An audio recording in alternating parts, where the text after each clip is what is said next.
우리 다 같이 하나님의 말씀 보시겠습니다.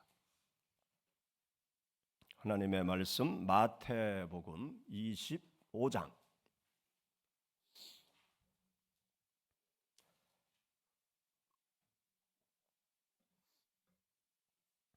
마태복음 25장 41절 말씀부터 45절 우리 다 같이 한 목소리로 봉독하시겠습니다.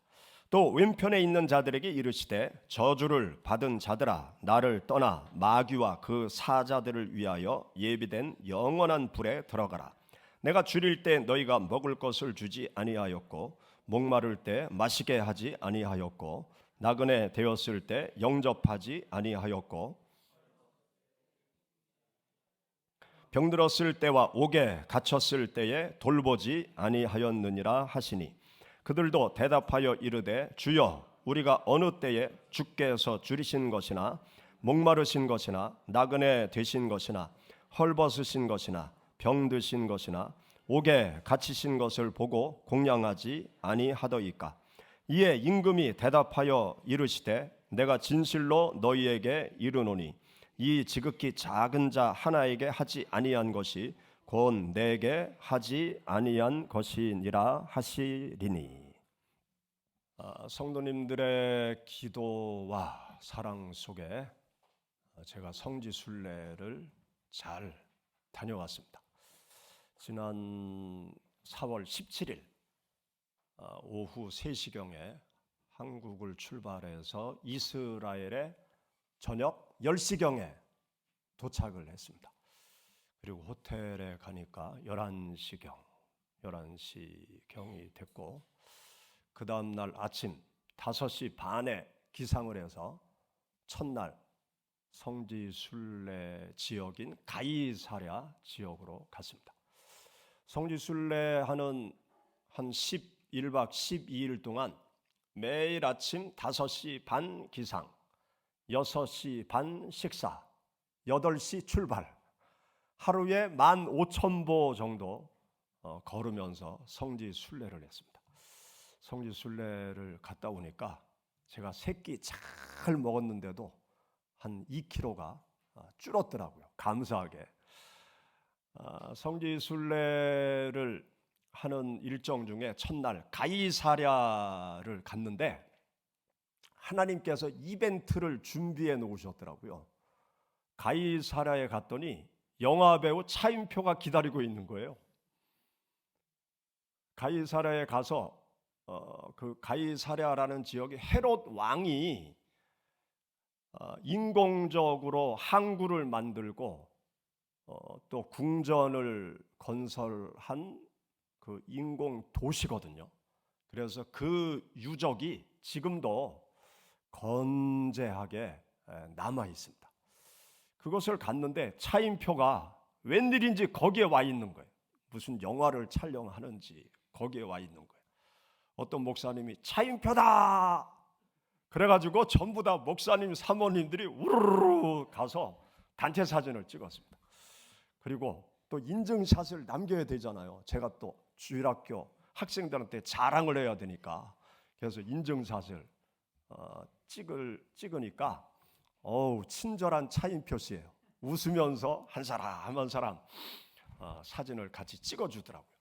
옆에 PD는 인상이 굽어지는데 뭐 PD가 그러든 말든 다들 사진을 찍으면서 아주 즐거운 시간을 가졌습니다. 그렇게 성지순례를 다니면서 어느 지역을 갔는가 하면 가버나움이라는 곳을 방문했어요. 그 가버나움이라는 지역은 갈릴리 바다의 고대 중심 도시였습니다. 예수님께서 나사렛 동네에서 성장하시고 어디에서 주로 사역을 하셨는가 하면 갈릴리 바다 근처, 갈릴리 바다 주위를 다니시면서 예수님이 많은 사역을 하셨는데 그 사역의 중요한 그 장소가 그때 당시에 큰 도시였던 가버나움을 중심으로 많은 활동을 하셨어요.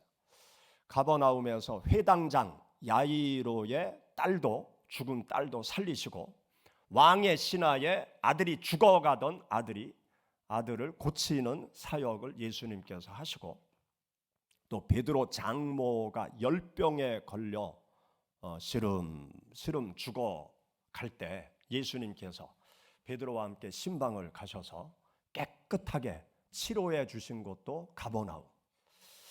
이 가버나움이라는 곳에 베드로를 기념한 교회가 세워져 있었습니다.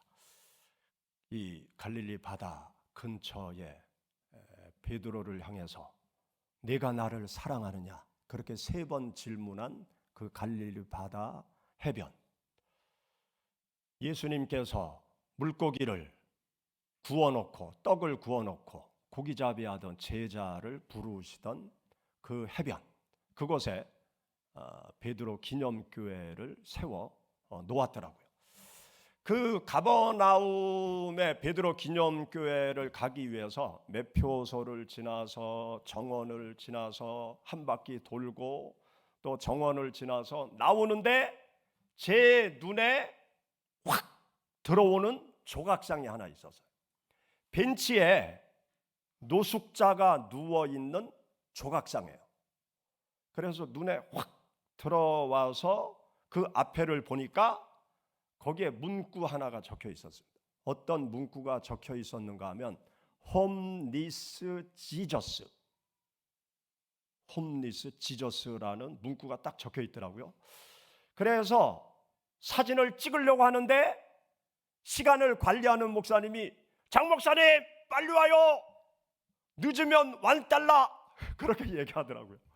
그 목사님이 그 성지 순례하는 내내 시간 관리를 했어요. 1분 늦으면 $1, 2분 늦으면 $2 벌금을 매기는 거예요.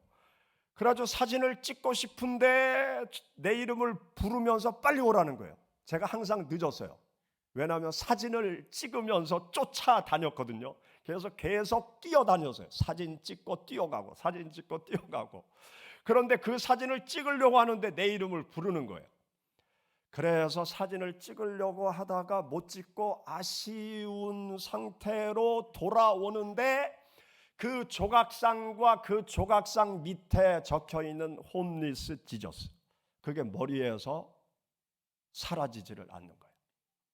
그리고 홈리스 지저스, 그 조각상, 이게 계속 제 마음의 잔상으로 남아 있게 되었어요. 그리고 여러분들에게 설교까지 하게 되었습니다. 설교를 준비하면서 그거 사진을, 내가 직접 찍은 사진을 보여드려야 되는데 그런 아쉬움이 계속 있는 거예요. 그래서 제가 설교 준비를 하면서 다음 인터넷에 들어가서 홈리스 지저스 치니까 다음에는 검색이 아무것도 안 나와요. 그래서 구글로 들어가서 홈리스 지저스 조각상 그렇게 치니까 이 홈리스 지저스라는 상이 쫙 나오더라고요. 그러면서 그 조각상이 이게 보통 조각상이 아니라는 사실을 제가 설교 준비하면서 알게 되었어요.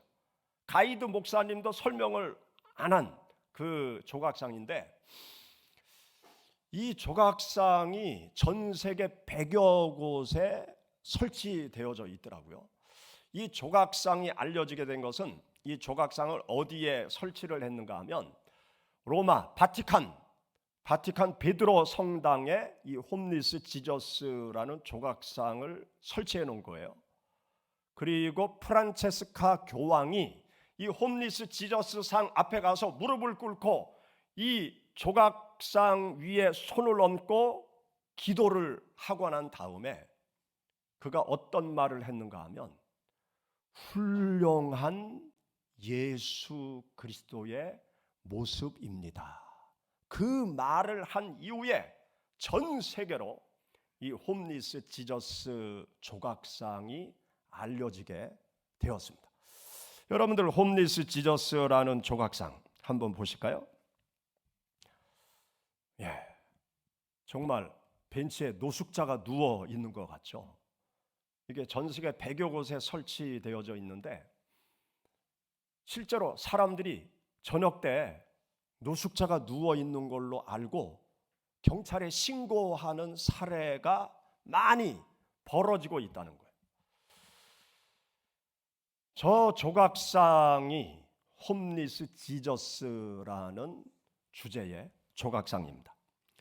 이렇게 담요를 머리까지 다 이렇게 가리고 누워 있는 그 담요 밖으로 발이 나와 있어요. 그런데 그 발에 선명하게 예수 그리스도께서 십자가에 못 박힌 발등의 모습이 아주 선명하게 표시되어져 있습니다. 여러분들이 집으로 돌아가셔서 구글에 홈리스 지저스 조각상 한번 검색을 해보시고 확대를 해서 저 그림을 좀 자세히 보면서 한번 설교도 생각하시면서 저 조각상이 나에게 어떤 말을 하고 있나 한번 생각해 보시면 더욱더 좋겠습니다. 이 조각상은 누가 만들었는가 하면 캐나다의 조각가 티모시 슈말츠라는 사람이 이 조각상을 만들었습니다. 이 조각상을 만든 슈말츠는 어떤 말을 하는가 하면 마태복음 우리가 함께 읽은 25장의 말씀 속에서 영감을 얻었다고 말하고 있어요. 25장 40절 말씀에 보면 너희가 내 형제 중에 지극히 작은 자 하나에게 한 것이 곧 내게 한 것이니라. 이 말씀을 읽을 때 강렬한 영감을 받고 이 조각상을 만든 거예요. 홈리스 지저스라는 주제를 가지고 조각상을 만들었습니다. 그러면서 이 슈말츠는 어떤 말을 하는가 하면 우리들이 노숙자들에 대해서 잘못된 편협된 가정을 가지고 있다. 노숙자들은 무능한 자이고 또 알코올 중독자들이고 마약 중독자들이고 그리고 삶의 의욕도 같지 않은 정말 게으른 사람들이라는 잘못된 가정을 갖고 그들을 무시하는 태도를 가지면서 몇 푼 적선하는 그러한 마음을 사람들이 다 가지고 있다는 거예요. 그러한 잘못된 편견을 깨트리기 위해서 홈리스 지저스라는 조각상을 만들었다는 것입니다. 그러면서 내가 직접 케임브리지의 매사추세츠주의 케임브리지 노숙자 커뮤니티에 들어가서 내가 노숙자들하고 같이 친분을 나누면서 그들의 그 마음을 많이 접하게 되었다. 그러면서 그들은 삶을 살아가면서 스스로 통제할 수 없는 상황을 만나게 되었다는 거예요. 예를 들어서 정신질환을 앓는다든지 장애를 갑자기 갖게 됐다든지 또 가정을 잇는 이혼을 경험했다든지 갑자기 직장을 손실하는 그러한 충격 속에서 정상적이지 않은 그러한 상황을 만났을 때 비정상적인 삶을 선택한 사람들일 뿐 그들도 우리들과 똑같은 인간이고 그들도 우리들과 똑같이 존엄성을 인정받아야 될 그러한 사람이라는 것을 내가 그들과 직접 만나 교제하며 생활하면서 보니까 그것을 느끼게 되었다는 거예요. 그래서 사람들이 이 조각상의 담요 밖으로 나온 예수 그리스도의 발을 볼 때 이들을 향해서 어떠한 도움을 주어야 될지를 달리 생각하도록 하기 위해서 내가 이 조각상을 만들었다. 그렇게 이 슈말츠는 이야기를 하고 있습니다. 지금 우리가 살아가는 현대 사회에 여전히 예수님께서 말씀하신 돌보아야 될 사람들이 우리 주위에 많이 생활을 하고 있습니다.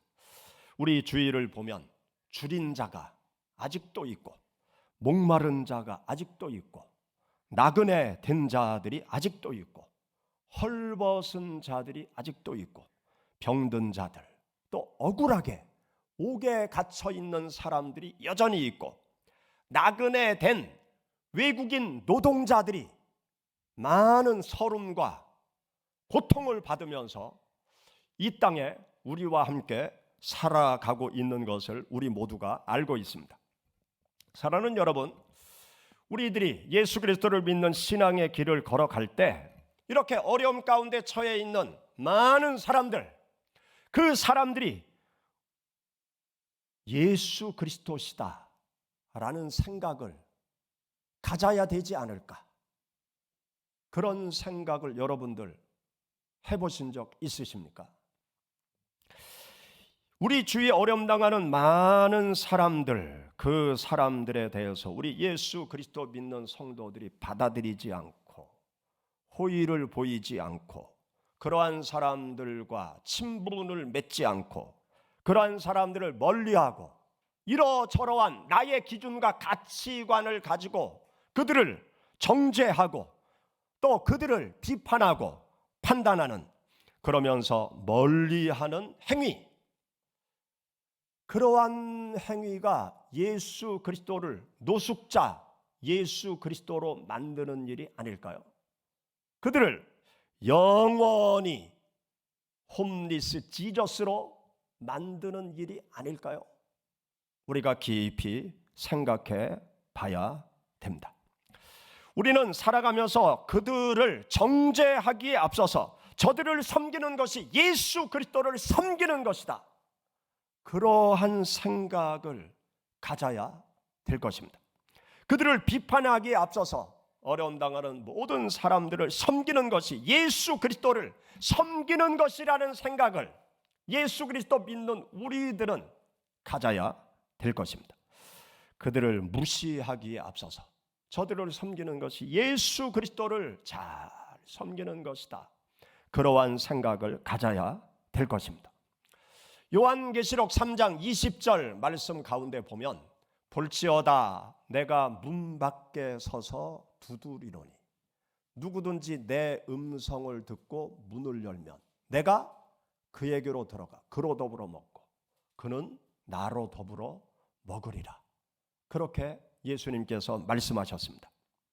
예수 그리스도께서 인생들의 문 밖에 서서 우리 개개인의 삶의 문을 두드리신다는 거예요. 문 밖에 서서 나의 삶의 문을 두드리시는 예수 그리스도, 예수 그리스도는 길거리에 예수 그리스도가 되기를 원하는 것이 아니라 예수 그리스도는 우리 인생들의 삶 속에 들어오셔서 나와 함께 생활해 가기를 원하시는 것입니다. 그런데 어떻습니까? 예수 그리스도의 사람들이라고 하는 우리들이 예수 그리스도를 길거리에 계속 세워놓고 홈리스 지저스로 만들고 있지는 않은지 우리는 생각을 해 보아야 될 것입니다. 어떤 교회가 있어요. 코로나 사태가 터졌습니다. 그런데 이 교회 안에 어떤 기관이 있었는가 하면 다문화 가정 아이들 돌봄 센터가 있었어요. 코로나가 터지고 교회 모임이 여러 가지로 제약을 받는 그런 상황 속에서도 다문화 가정 아이들 돌봄 센터는 정상적으로 운영이 되어지고 있었어요. 그런데 매스컴에서 계속 교회를 집중 공격하는 그런 상황이 벌어졌죠. 그러면서 교인들 사이에 한두 사람씩 어떤 말을 하기 시작했는가 하면, 교회 안에 다문화 가정 아이들을 돌보는 일을 계속 이 코로나 상황에서도 해야 됩니까? 혹시 저 아이들을 통해서 코로나가 터져나가면 교회가 더 욕먹는 게 아닙니까? 그런 말이 여기저기서 솔솔 모락모락 나오기 시작했어요. 그 소리가 점점점 커지면서 극기하는 교회 장로님들까지 그런 얘기를 목사님에게 하는 거예요. 그냥 성도님들이 그런 얘기를 여기저기서 할 때는 목사님도 그냥 흘려버렸는데 교회 장로님들까지 정식으로 그런 이야기를 하니까 목사님이 고민이 깊어진 거예요. 그래서 결국 교회에서 그러면 다문화 가정 돌봄 센터를 교회 밖으로 내보내자. 교회와 완전히 독립시키자. 그렇게 결론을 냈어요. 그래서 코로나 사태 와중에 다문화 가정 돌봄 센터가 교회 밖으로 독립해서 나가게 되었습니다. 여러분 어떻게 생각하십니까? 교회 밖으로 다문화 가정 아이들을 돌보는 센터를 내보내는 것이 예수 그리스도를 교회 밖으로 밀어내는 일이라고 생각하지 않습니까? 예수 그리스도를 홈리스 지저스로 만드는 일이라고 생각하지 않습니까? 여러분 한국의 교회 깨어 있어야 돼요. 예수님은 교회 안에 계셔야 돼요. 그런데 성도들이 교회가 예수 그리스도를 교회 밖으로 홈리스 지저스로 만드는 일이 얼마나 많은지 모릅니다. 우리가 정신 차려야 돼요. 예수님이 없는 교회가 교회인가요?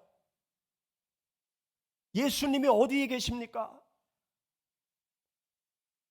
예수님이 고통받는 곳에, 고통받는 사람 속에 예수님이 거기에 계신 거예요. 이러한 일들이 우리들의 삶의 순간순간 얼마나 많은지 모릅니다. 제가 전도사 생활을 할 때, 원주에 있을 때 그 교회 신앙생활을 열심히 하던 한 집사님이 계셨어요. 그 집사님이 제가 원주를 떠나서 대전에서 목회하고 있을 때 한번 방문을 했더니 웃으면서 여행 얘기를 하시는 거예요. 어떤 얘기를 하시는가 하면 그 원주에 기독교 모임 단체가 있는데 그 모임 멤버들끼리 중국으로 여행을 간 거예요. 재밌죠? 그런데 식당에서 밥을 먹다가 어떤 한 분이 그러더래요. 아, 여기 우리 중국에 왔으니까 술 한번 먹자고. 중국 빼가리 맛있다고 하는데 한번 먹어보자고. 한국에는 눈이 많아가지고 먹기도 그런데 여기는 보는 사람 없고 우리끼리 있으니까 빼갈 한번 먹어보자고. 꼬량주 사다가 주문해서 먹어보자고. 웃으면서 그 얘기를 저한테 하시는 거예요. 그 다음 얘기는 상상에 막힙니다. 여러분 중국에는 예수님 없습니까? 그 순간 예수님을 자신들의 삶의 영역에서 밀어낸 거예요. 예수님 나가십시오. 길거리로 나가십시오. 내 삶의 영역에서 잠깐 나가십시오. 그 순간 예수님을 홈리스 지저스로 만드는 것이 아닙니까?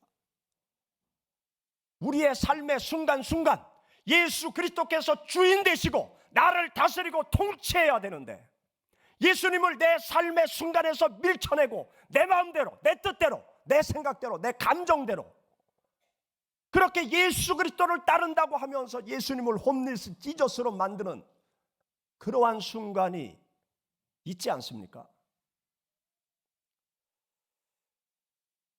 우리가 5월에 가정의 달을 맞이해서 오늘 어린이 주일, 그냥 말로 어린이 주일 그렇게 명명하고 지나가는 것이 아니라 우리가 자녀들을 양육할 때도 마찬가지예요.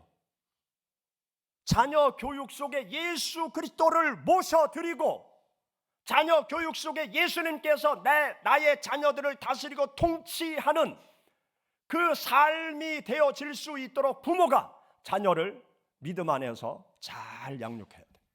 그런데 자녀를 양육하는 데 있어서도 예수님을 홈리스 지저스로 만들고 그냥 세상 방법으로 세상 사람들이 하는 대로 인간적인 생각을 가지고 자녀를 양육하는 그러한 크리스찬 부모들이 얼마나 많이 있습니까? 저는 학생들하고 대화를 나누면서 깜짝 놀랐어요. 우리 장로님 아들 세준이가 고등학교를 갔어요. 고등학교 다니는 얘기를 하더라고요. 저는 그 얘기 듣고 깜짝 놀랐어요. 그 충격을 받아서. 제가 고등학교 다닐 때하고 1도 달라진 게 없더라고. 아니 세상에, 내가 고등학교를 언제 다녔냐? 76년, 77년, 78년도에 고등학교를 다녔어요. 지금부터 한 50년 전에, 50여 년 전에 고등학교를 다닐 때 아침 8시까지 등교, 밤 10시 저녁 정규 수업이 끝나면 야자, 밤 10시까지 야자하고, 샛별 보고 학교 가고 샛별 보고 밤에 별 보고 집에 오는 생활을 고등학교 때 했단 말이죠. 토요일 날 토요고사, 월요일 날 월요고사, 월말이 되면 월말고사, 중간고사, 학기말고사. 그래서 공부만 그냥 죽기 살기로 고등학교 때 했단 말이죠. 그런데 지금 아이들도, 아니 지금도 그렇게 공부해. 얼마나 불쌍한지, 얼마나 이 젊음의 혈기가 막 차고 넘치는데, 놀아야 되는데 놀지 못하고 책상에 앉아서 공부한다는 게 얼마나 힘들겠어요. 세상이 바뀌지 않았으면 옛날처럼 해도 되죠. 세상을 바뀌지 않았으면. 근데 지금 세상이 멀미날 정도로 막 바뀌어가고요, 완전히 변해버렸어요. 지금 인공지능이 우리 옆에 쫙 달라붙었어요. 인공지능 로봇. 지금 식당 가면 그 인공지능 로봇이 식사 배달을 해주잖아요. 이 휴게소 가다 보면 이 로봇이 커피를 내려서 커피 판매를 하잖아요. 이제 조금 있으면 인공지능 로봇 가사 도우미도 나올 거예요. 인공지능 로봇 청소기 나왔죠. 그냥 지 혼자 다니면서 청소하는 거. 좀 더 이제 금방 발전해서 가사 도우미 인공지능 로봇도 나올 거예요. 이 지식의 영역에 들어가서는 챗 GPT, MS에서 만든 챗 GPT 프로그램을 우리가 컴퓨터에서 가동을 시키면 무료로 내가 알고 싶은 지식을 다 알 수 있어요.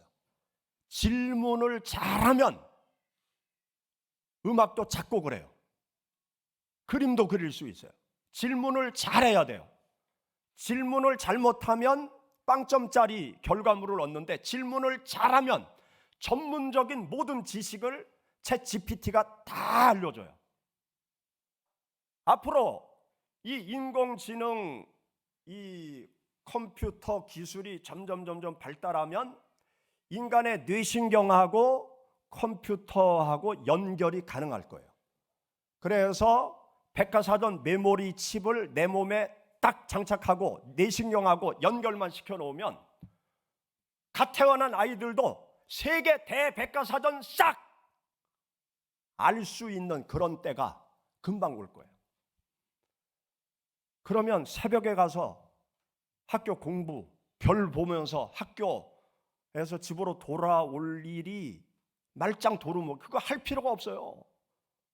역사, 사건 그냥 내 몸에 칩 하나 꽂으면 다 그냥 알게 되는데, 그거 외워봤자 무슨 소용이 있어요? 세상이 완전히 지금 변화되어지고 바뀌어져 있어요. 그런데 대한민국 교육은 한 50년 전이나 지금이나 똑같으니 도대체 어떻게 될까? 애들이 숨 막혀 죽으려고 하다가 지금 죽어요. 전 세계에서 청소년 자살률이 가장 높은 나라 대한민국. 전 세계에서 아동 우울증이 가장 많은 나라 대한민국. 외국 아동 심리학자들이 깜짝 놀란대요. 아니 애들이 어떻게 해서 우울증에 걸리냐고. 애들은 노는 게 일상인데, 나가서 즐겁게 노는 애들이 왜 우울증에 걸리냐고. 우울증에 걸릴 이유가 어디 있느냐고. 그런데 대한민국 아이들을 보니까 놀지 않는 거예요. 부모가 못 놀게 해요. 그럼 뭐해? 공부하게 하는 거야. 아니, 놀아야 될 애들이 공부하니까 애들이 미쳐버리는 거예요. 답답해서 미쳐버리는 거예요. 이 뇌신경이 잘못되는 거예요. 그래서 전 세계에서 이 아동, 청소년 우울증 환자가 가장 많고 자살하는 연령대가 막 아래로 내려가는 거예요. 청년, 청소년 막 아래로 막 내려가고 있는 게 대한민국의 현주소예요. 예수 그리스도 믿는 부모들은 어떠냐? 똑같아요. 고3 되면 대학이 최고야. 교회 1년 쉬어. 주일날 교회 가. 그렇게 얘기해야 되는데 학원 가. 그렇게 예수 믿는 부모들도 그렇게 얘기를 한다고. 여러분, 성경 말씀에는요, 6일 동안 열심히 일을 하고 주일날은 쉬어라. 하나님께 예배 드리면서 푹 쉬어라. 그렇게 말씀하고 있잖아요. 애들도 마찬가지예요. 6일 동안 죽기 살기로 공부하고 주일날은 예배 드리면서 편하게 쉬면 학교 1등 할 수 있어요. 공부 잘할 수 있어요. 쉬지 못하니까 그냥 밤낮 공부하기 싫은 공부 그냥 붙잡고 학원만 간다고 공부 잘하나요? 이 머릿속에 여백이 전혀 없어요. 마음속에 여백이 없어요. 여백이 없는데 밤낮 책상에 앉아 있음들 무슨 놈의 공부가 되겠어요? 의욕이 다 떨어졌는데 학원만 가면 공부가 되나요? 좀 쉬게 해야 돼요. 하나님께서 주일은 쉬어라. 예배 드리면서 쉬어라. 하나님을 가까이 하면서 쉬어라. 하나님 안에서 푹 쉬어라 말씀하잖아요. 공부, 자식 교육시키는데도 예수님을 모셔드리고 주님의 말씀대로 자식을 가르치고 공부시키면 세상을 앞서갈 수 있습니다. 이전에 교회 한 여학생이 교회 반주를 열심히 했어요. 고3이 되었는데도 교회 반주를 열심히 했어요. 엄마는 열심히 신앙생활을 하지만 아빠는 전혀 신앙생활을 안 해요. 근데 딸이 고3 때 교회 나와서 반주를 하기 위해서 교회를 가니까 아빠가 내심 걱정이 되고 화가 나잖아요. 얘야, 네가 고3인데 다들 학교 가서 공부하는데 학교 가야 되지 않겠냐? 공부해야 되지 않겠냐? 그러니까 이 딸이 뭐라고 아빠한테 얘기했는가 하면, 아빠, 제가 학교에서 1등 하잖아요. 제가 열심히 공부하잖아요. 제가 주일날 교회 가도 열심히 공부 계속 할게요. 걱정하지 마세요. 그러니까 뭐 아빠가 더 이상 할 말이 없죠. 현재 1등인데. 근데 주일날은 엄마랑 꼭 교회 와서 교회 반주를 했어요. 교회가 아주 작을 때, 개척교회 때. 그렇게 열심히 주일날 신앙생활 하면서 열심히 공부해서 서울대학교 합격하고 고대 법대 합격하고 그래서 고대 법대를 갔어요. 여러분, 우리가 하나님 안에서 예수 그리스도를 모시고 하나님의 뜻대로 우리가 자녀를 키우고 양육해 나가는 것이 절대로 뒤처지는 길이 아니라는 사실을 알아야 됩니다. 우리의 삶의 영역, 우리들의 가정, 우리들의 자녀 교육, 또 우리들의 경제 활동, 사업, 모든 영역에 예수 그리스도를 모셔드리고 예수 그리스도를 주인 삼고 주님의 다스림과 통치 속에 우리가 가정을 이루고 모든 일을 이루어 나갈 때 하나님의 도우심과 하나님의 축복을 경험할 수 있습니다. 예수님을 길거리의 예수님, 홈리스 지저스로 더 이상 여러분들 만들지 마시기 바랍니다. 예수 그리스도를 내 삶의 중심에 모셔드리고 사랑이 풍성하신 주님의 다스림과 통치 속에서 우리 주위에 고통당하는 많은 사람들을 사랑으로 돌봐가는 것이 하나님을 믿는 아름다운 삶이라는 사실을 여러분들 기억하시고 주님의 마음을 기쁘게 해드리시는 여러분들이 되시기를 주의 이름으로 축원합니다. 기도하시겠습니다. 우리 말씀을 생각하면서 하나님 앞에 기도 드릴 때 예수님을 내 삶에 모셔드리게 하옵소서. 주님의 사랑으로 충만되어져 주위에 고통당하고 어려움 가운데 처해 있는 모든 사람들을 주님으로 섬겨 나가는 저희들이 되게 하옵소서. 다 같이 기도하겠습니다. 할렐루야. 하나님 아버지 감사합니다. 연약하고 부족한 저희들에게 찾아오셔서 구원의 은총 알게 하시고 주님의 사랑을 알게 하시고 이 땅에서 어떻게 살아가는 것이 참다운 삶인가를 깨닫게